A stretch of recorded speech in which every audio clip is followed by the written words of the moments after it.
Last year సెప్టెంబర్లో release అయిన మిరాయి తర్వాత మళ్ళీ తేజ సజ్జా కనిపించలేదు. చేతిలో 2 సీక్వెల్స్ ఉండటంతో వాటి చిత్రీకరణలో బిజీగా ఉంటాడు అనుకున్నారంతా. అయితే ఏడాది కాలంగా తేజ సజ్జా కేవలం ఒకే సినిమాకు పరిమితం అయ్యాడు. త్వరలో మరో కొత్త సినిమాను ప్రారంభించబోతున్నాడు. ఇంతకీ హనుమాన్ హీరో ఏం చేస్తున్నాడు? లాస్ట్ ఇయర్ మిరాయి రిలీజ్ చేసి బంపర్ హిట్ కొట్టిన తేజ సజ్జా ఇప్పుడు అదే సినిమా సీక్వెల్ షూటింగ్ లో బిజీగా ఉన్నాడు. అయితే ఇంతవరకు సింగిల్ షెడ్యూల్ ను మాత్రమే కంప్లీట్ చేశాడట.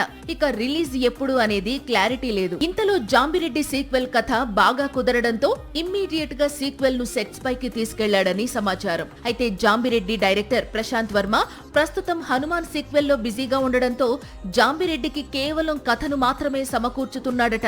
మరో దర్శకుడు సీక్వెల్ ను తెరకెక్కించే బాధ్యతను తీసుకున్నాడట.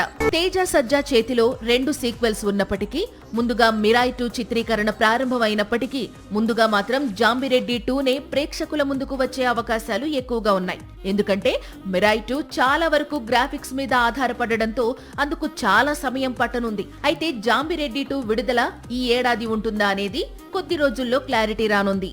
సాక్షి టీవీ ప్రసారాలను నిలిపివేయడం చట్టరీత్యా నేరం.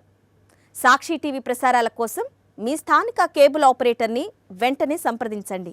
డిటిహెచ్లో, ఇంటర్నెట్లో కూడా సాక్షి టీవీ ప్రసారాలను వీక్షించవచ్చు.